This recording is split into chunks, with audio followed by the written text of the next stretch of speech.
history because it is the incumbent Friday night evening slot. Jay Huell and California State University, Cal State CSUN, Cal State University are this year's featured performers this evening. We're so excited to have them. After this performance, we will have a very quick talk back by Dr. Jay Beck for Texas A&M University. But first, we will have Dr. Jay Huell come talk about what we're about to see. Jay, take it away.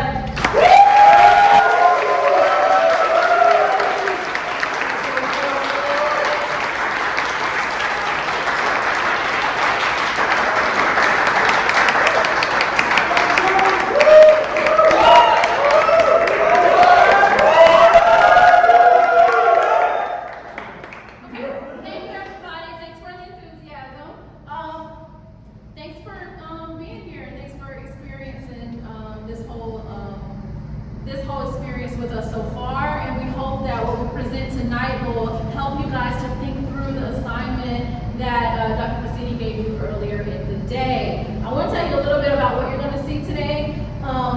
You guys know me, I'm Jade. I am the director of the CSUN Performance Ensemble, Creatives for Social Change. We are in the Communication Studies Department, and we are the Performance Studies troupe that create original social justice oriented work, original work from the students every single semester. So we do this two times a year, and then we create a show and we present it to our CSUN audience. You guys know we've only been in school for 8 weeks now, so about halfway through the semester. That means we've met 8 times, right? So what you're going to see, we only meet once a week. So what you're going to see is the culmination of what we've been working on for those 8 weeks. This is about half of our troupe. Here you'll see some representations from those who are at home and couldn't make it to the mountain as well in the context of the show. But essentially when I heard last year from Dr. Baldwin that the theme was going to be nostalgia, a concept that I've been working on ever since I was working on my dissertation back in like 20. I thought, okay, this is a good opportunity to give to my students the same challenge that I have been reckoning with. And so I asked them a simple question about, hey, read this literature on nostalgia. Think about it as this sort of lens of vintageness and what we're seeing around us.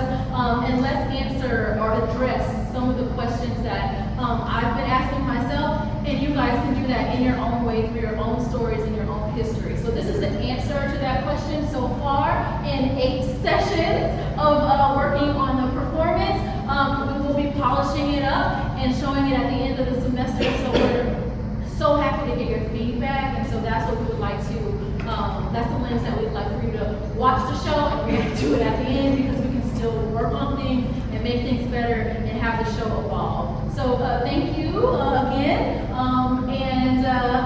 This is Vintage.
My mother didn't really have a relationship with her father, and neither did I.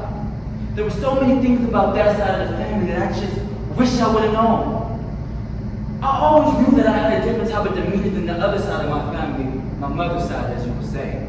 The way that we acted, the way that we talked, just everything in general. Later on in life, my mother found my grandfather on Facebook. She was determined to find him. Eventually, through shared stories, I was able to find out that my grandfather was an Irishman. And eventually, that helped me change my personal identity as an individual. Over the summer, I spent a lot of time reflecting. What could I have done throughout my childhood to make my current situation better? To find that answer, I went to my elementary school playground and I sat on the swings for a while. The longer I sat on the swings, the more fun I was having. And that's when it hit me. I really should have just taken more time to just enjoy myself. Who am I if I'm an alien to my own homeland? My parents were born in the Philippines, therefore they're Filipino. But I was born in Saudi Arabia, but I'm not Arabian, I'm Filipino?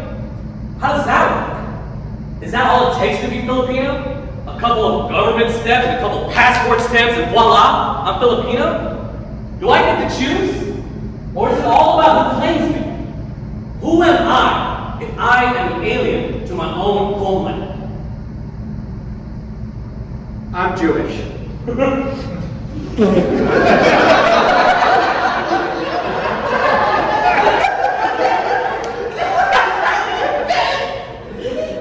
So I'm Jewish, and I grew up with most of my family living through the Holocaust. Both of my grandfathers fought in World War II, and my way to cope with this was to make dark jokes, because I'd rather laugh than cry. But there are two important things regarding if you want to make a dark joke, and that's intent and timing. Intent is, if I'm saying it to be harmful to you, I should not say it. If I'm saying it as a joke, I think it's okay. And timing is, are you saying it to someone that you know is okay to receive that kind of humor? And if both of these criteria are met, I think it's totally okay to make a dark joke. As a Sudanese American, I've always considered myself part Middle Eastern. But when I was 13, the US government decided that Middle Eastern people were white. Now I certainly am not white. So that little girl had a full-on identity crisis, freaking out, thinking everything she thought about herself was wrong. Eventually, America corrected themselves, rejected that notion, but something still felt wrong. Why? Because who I am has always been my decision. The truth is, I decided. My grandmother used to say, "We ain't black, we Indian." Those words used to sting, because I grew up a very proud black girl. Dealing with the racism from the white kids from my school on the day-to-day made me stand 10 toes down on who I am and where I come from. Black American, Creole, indigenous to this land. My interest is my direct roots, my direct culture. And as I investigate my bloodline, I use creativity to tell my story. I grew up believing that I was half Cuban and half Japanese. Simple, clear, that was my identity. A couple years ago, my mom decided to give us all ancestor DNA kits. Spit, swab, send it off. A couple months later, results came back. My dad was 100% Japanese. No shock there. My mom, on the other hand, not at all what we expected. Instead of being fully Cuban, she was over 50% Spanish. Colonizer blood. That hit us all really hard, especially my mom, because she came here, her family came here as refugees with a little more than the clothes in their bags. My grandmother died just 18 days after my mom was born in Jersey. Their story is one of oppression and survival. But our DNA tells a different story. We are descended from the oppressors. And now I carry both stories in the same body.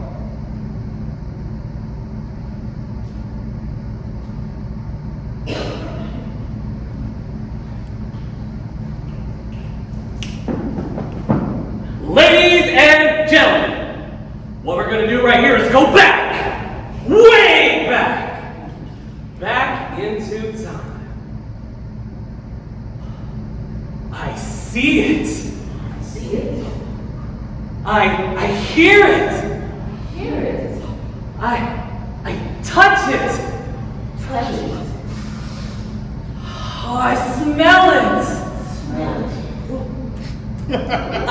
I tasted. Wait. What is it? Is it any physical object that makes me feel good? Or is it anything that transports me back to another time? Wait, why do I want to go back? Oh, I want to! oh, I listened to it! Oh, man! Oh, movie lines that take me back! All right then. He's so beautiful. Oh, she doesn't even go here.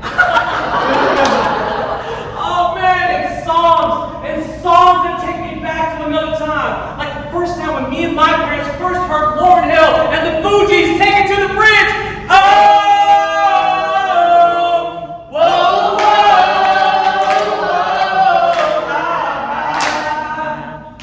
la, la, la,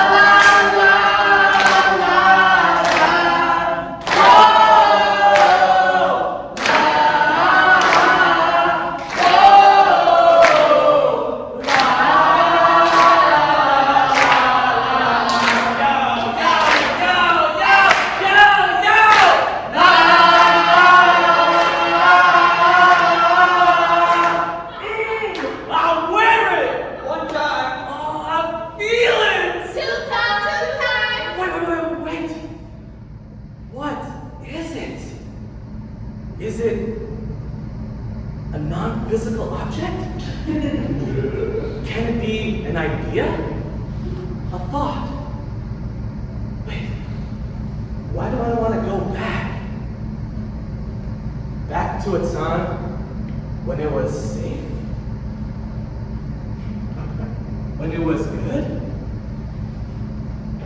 When it was great? But great for who? For me? For everybody? Is it mine? Or is it someone else's? Is it taking advantage of me? Why don't I want to be here? The past is a treasure, but the idea of a treasure comes from a notion of lacking. Why don't I want the present?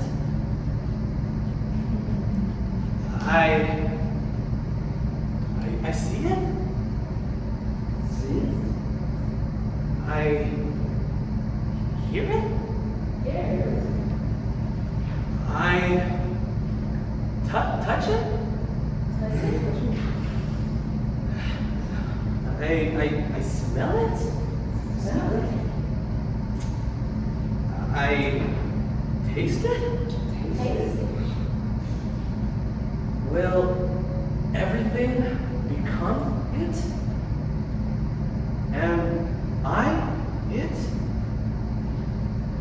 Killing me softly with their song, telling my whole life with their words, killing me softly with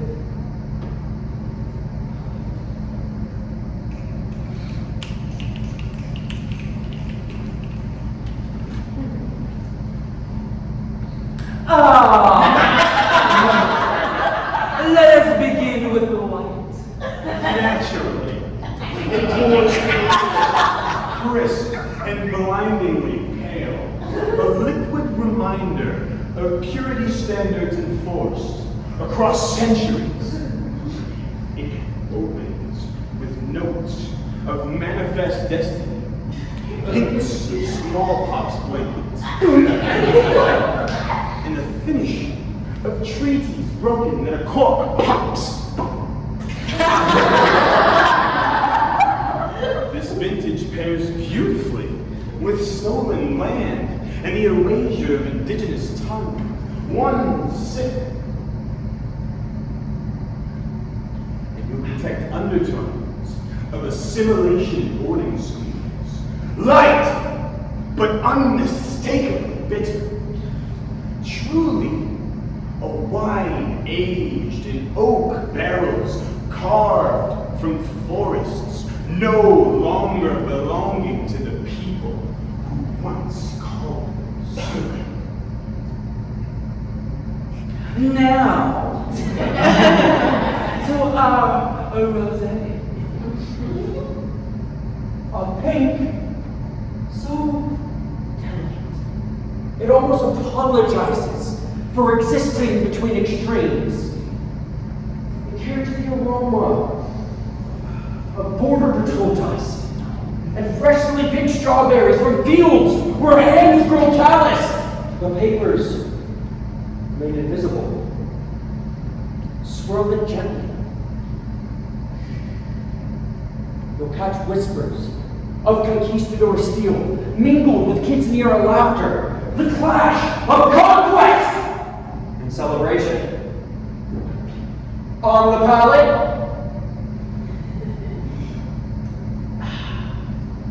complex. It dances between spicy notes of resilience and the metallic tang of exploitation. Truly, a wine that pairs best with walls, both literal and figurative, and a long history of labor, discounted and indispensable.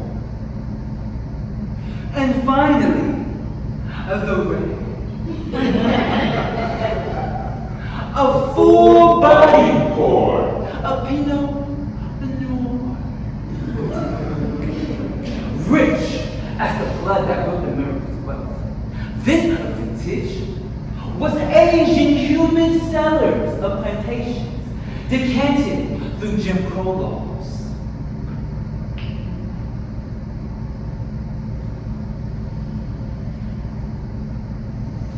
Take a sip.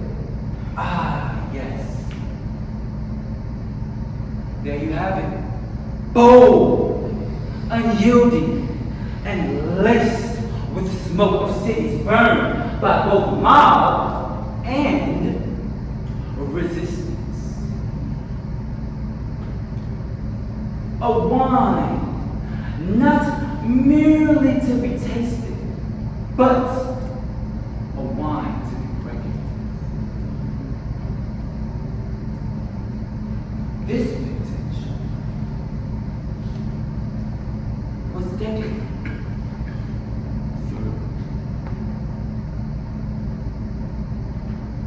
Jim Crow laws. Weighted, the mouthful is heavy, weighted by shackles, chains, and those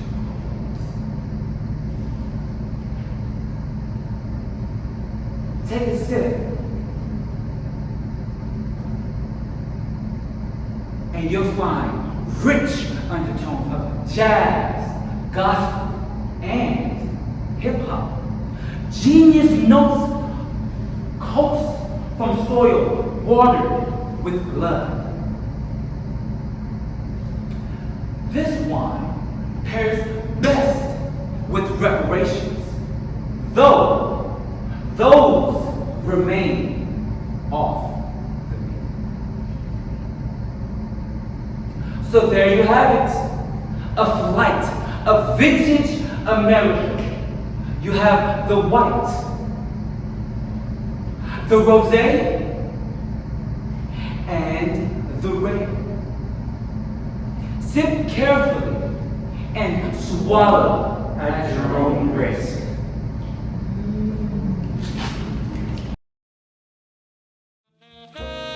How have practices of colonialism, racism, nationalism, etc. impacted your relationship to your histories, and how do you perform that relationship? But a lot of people in my family grew up through the Holocaust. So my way of dealing with that is to make dark jokes, because I would rather laugh than cry. And so it's just kind of a relationship where I acknowledge my ancestry but I try not to take offense for my ancestry because I don't want to be in a downer mood every time that kind of subject comes up or that kind of talk comes up. I'd rather find the humor in something. Great question. For me in particular, I think racism and nationalism have played the biggest role. They made me scared to be who I am, and they suppressed that side of me. All my life I've grown up American, but that's not who I am. I'm Sudanese American. Take it or leave it.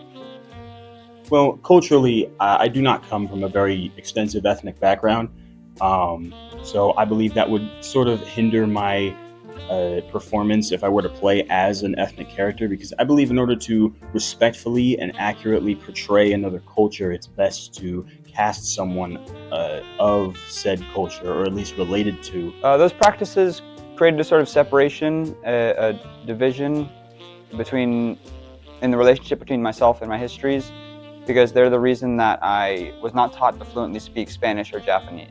And the little bit of languages that I did speak were often embarrassing to say in public.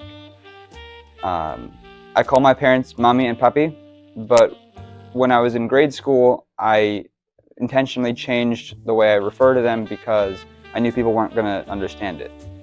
They would always hear, instead of Mommy, they would hear Mommy. As growing up and realizing that people didn't like me because of the color of my skin, or because of my nationality, or because of my culture, it didn't really correlate me until later on in life I understood that even though I live in 2025 and I am who I am, everything that I also am is past and tied to my past history. I have to understand that the world isn't just about my own personal viewpoint.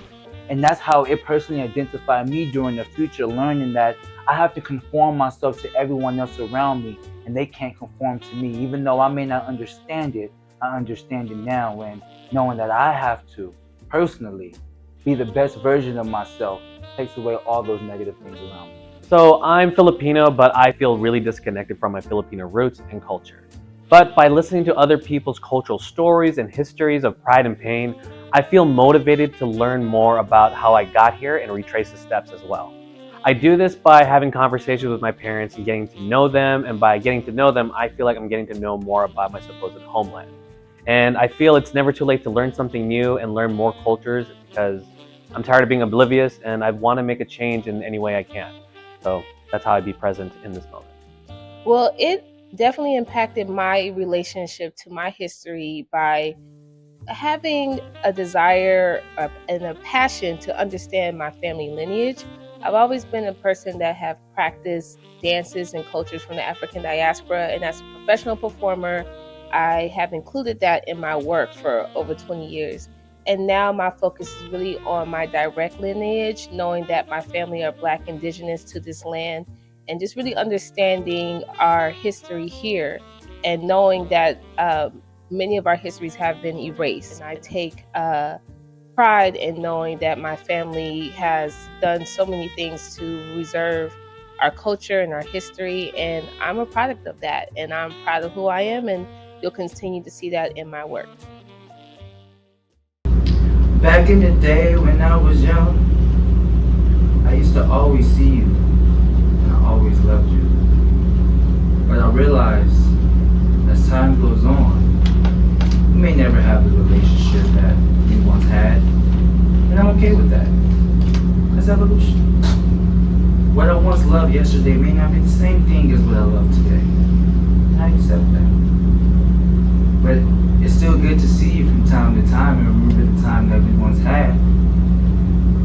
And even though I may not deal with you the same way that I used to, it's okay to understand that you're just my ex. Something the younger me only wants to see.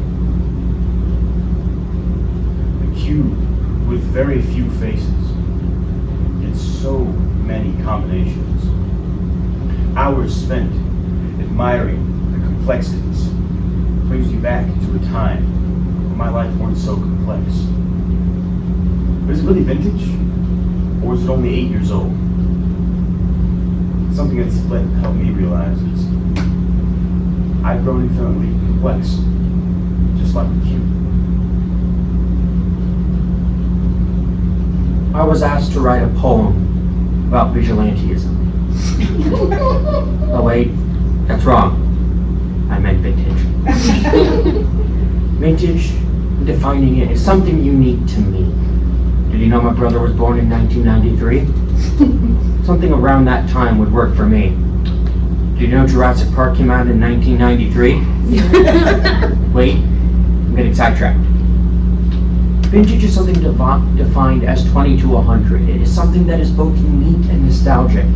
The 1990s is filled with such things. Pokemon, DBZ, Yu-Gi-Oh! And One Piece. I know that's all anime, but that is what is unique and nostalgic to me. So I collect this memorabilia for me, myself, and I, and collect the memories for me alone. Yesterday I found my old childhood craft. Brought me a smile, but nothing lasts. It was just a distraction from everything that's happened. A simple reprieve, and I am a struggle. When will I realize that there's no recipe to make me feel better? Just gotta take what life throws at me and try to forget her. Forget me. The me I can't stand to see. Days like this just make me miss my childhood bliss. Nightmare bliss. I have this jewelry box. This vintage jewelry box. I got it from a Scorpio. He said he saw it while he was walking and it reminded him of me. Unique and creative with little bitty pieces. Some big, some small, but smooth and a little rough around the edges. Just like me. Does it only exist in the past? Is it only marked by age? I'm over 20 years old, but the things that make up my cultural mold are still very new to me. Things like skateboards, surfboards, magnets, lightsabers, taekwondo belts. These are who I am now. There's cultures that shape me. Cuban gold links that my grandfather gave to me when I was born. Now this is it. This is from a time so long forgotten that I didn't even know about it. This represents how often I even hear from my Cuban family. Only once I go digging around do I start to find these connections. I'd like to be unable to call this part of my story vintage.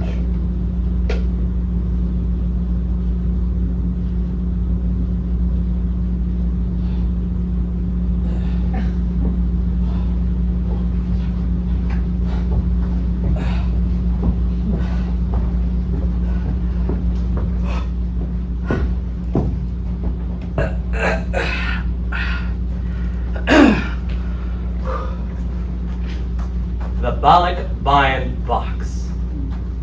A box that is filled with gifts and items that overseas Filipino workers, or OFWs, send back home to their families in the Philippines. Balikbayan translates to return to the home. In the 1970s, the Balikbayan box started off as a government initiative to encourage OFWs to send home goods, to send home money, to stimulate the suffering Philippine economy. Those who participated in the Balikbayan program were offered tax-free shipping privileges, all under the guise of fostering national Filipino pride and to foster a connection to all Filipinos abroad. These Filipinos would fill their boxes with pasalubong, or gifts, to stay connected to their homeland, but most importantly, to let those know back home in the Philippines feel like they have not been forgotten. Gifts from abroad as tokens of affection and remembrance. Go figure. Now, what started off as a government initiative soon became a cultural practice that is deeply embedded in the lives of all Filipinos around the world. Now, while the box contains gifts of monetary value, it represents more than that. It represents the hardship, the resilience of the Filipino diaspora. Now, the Filipino diaspora spans over 100 countries. According to the Philippine Statistic Authority, it was reported in 2023 there was an approximately 2.16 million Filipinos working abroad. Now, these Filipinos would travel abroad to look for job opportunities to help their families through their financial hardships. Some of the top destinations these Filipinos would go to are Saudi Arabia, the United Arab Emirates, Canada, and these United States of America. Now, these Filipinos would experience a deep, deep homesickness, but they remain happy. They remain connected. How? Well, they do this by sending home goods, sending home money, keeping traditions alive, all to keep hope alive that someday they will return and reunite with their families back home. So in this way, the balikbayan box represents more than just a package. It represents the journey, the sacrifice, and the love for Filipinos all over the world. The balikbayan box shares the bigger story of the Filipino migration and a collection of personal stories of care and connection with Filipinos around the world. Now, I am a diaspora child. I was born and raised in Saudi Arabia. My family and I moved here in 2000, and I've been here on my own ever since then. From 2000 to now, I've only been home twice. Needless to say, I'm deeply disconnected from my Filipino roots. But if the balikbayan box represents an opportunity for me to stay connected to my supposed homeland, but most importantly, stay connected to my family, then I better get the address right. Gifts from abroad as tokens of affection and remembrance. Go figure.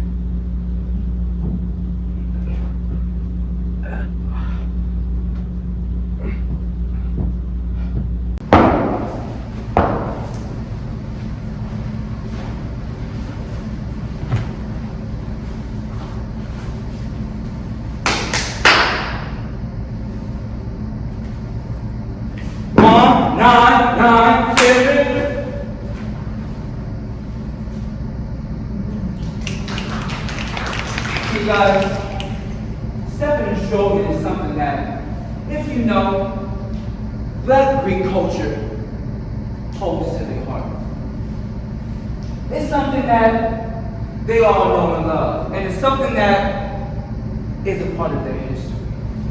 1906 was when the very first Black official fraternity was recognized and established. That organization's name is Alpha Phi Alpha Fraternity Incorporated.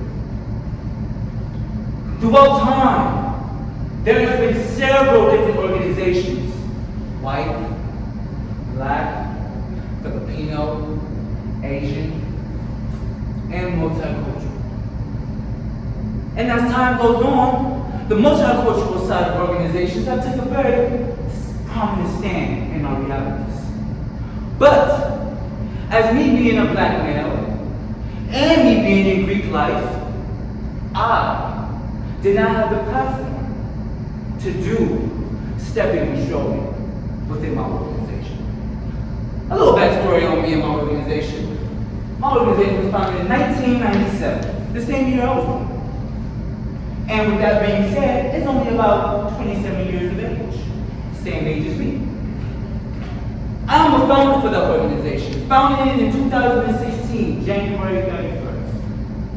And when we founded that organization, me and my pledge group said, hey, let's do something that embodies all of our culture, in one sense, as what it should be. So, we did everything correct. We came up with our own moves. We came up with our own slang.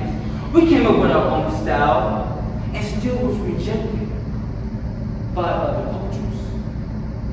Why? I'm black. I'm Greek. Isn't it a part of our culture? Isn't it who I am? Holding these letters, doing the things that I did, going through the experiences that I experienced, isn't that a part of my history?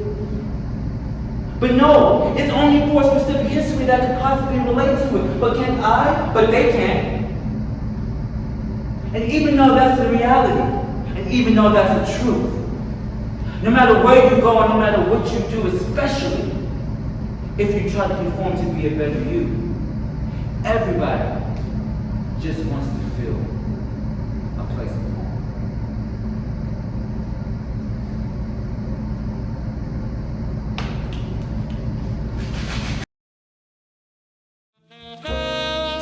How have practices of colonialism, racism, nationalism, etc.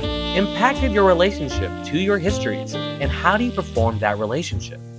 So ever since I was a kid, I was an only child, and my parents, they always taught me that in the world we live in today, we live in such greed, social behavior, violence, and everything else. So they were always very protective to where I could never leave outside my home. I always had like a specific curfew, and I've always gotten used to that. I wanted to come out of my shell, not be an introvert, but I would rather like be an extrovert, meet new people and stuff. But at the same time, I'm still in that mindset to where, hey, like, trust these people, don't trust these people. Like, I always have to be mindful of things around me. So for me, even though I'm a Korean American, there are times where it feels like it's sort of a lie, as I feel a disconnect from my Korean heritage. As when it comes to like the history and certain traditions that we have in Korea, I don't really know much about them, and I would only really learn a lot of it I learned from my parents, and then a few from like outside of school programs that I used to participate in, and so that's how I connect to them. Yeah, histories of colonialism, capitalism, racism have impacted my connection to my history and my identity by erasing my history, making it difficult for me to connect and identify, by distorting our reality with their colonial histories. And I perform this by being my authentic self as much as I can.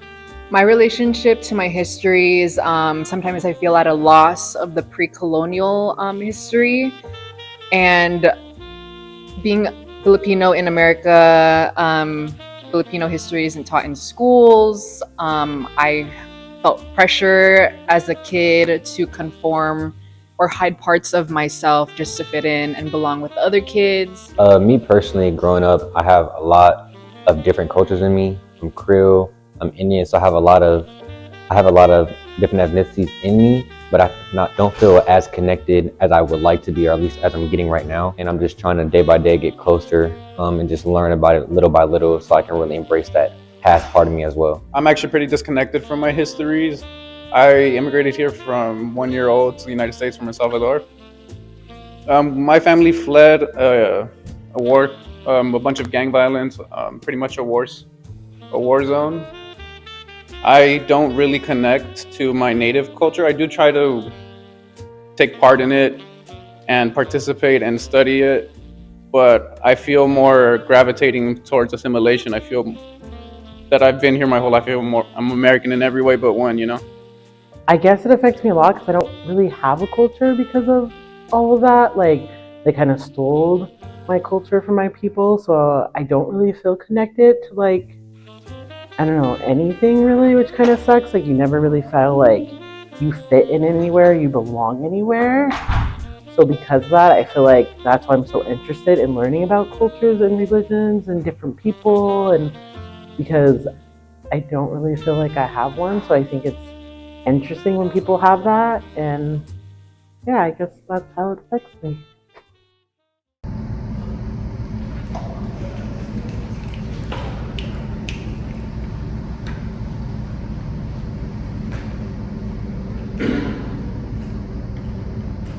Back in the day when I was young, back in the day when I was young, back in the day when I was young, back in the day when I was young.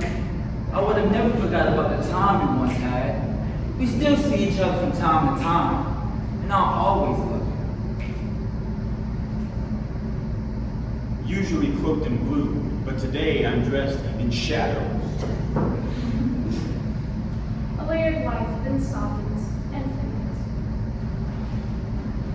I feel her voice, presence, and guidance. Vintage. It's not about new that's lost,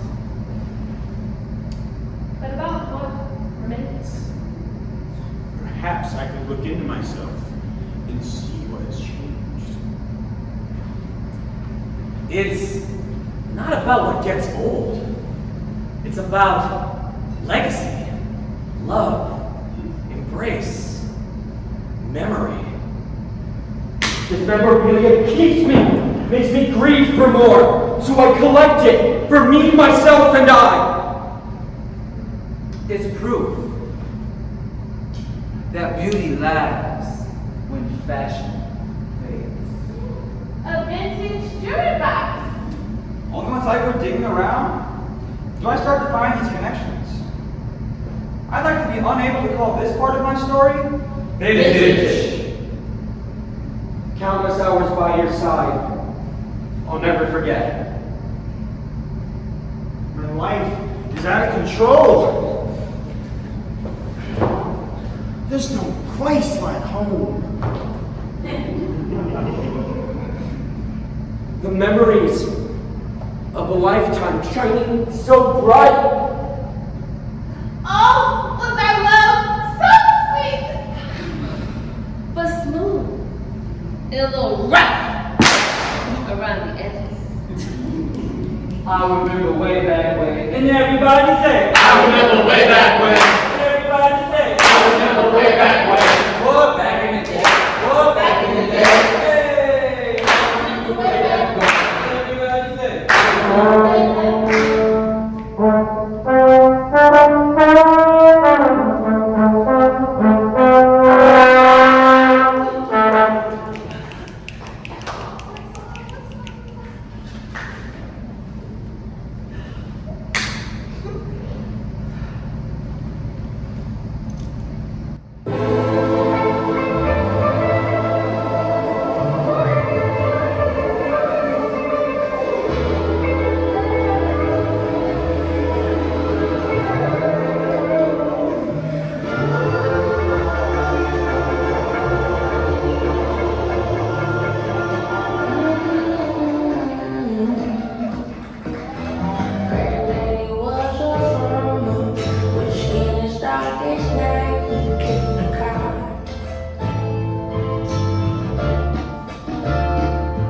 My granny was a teacher with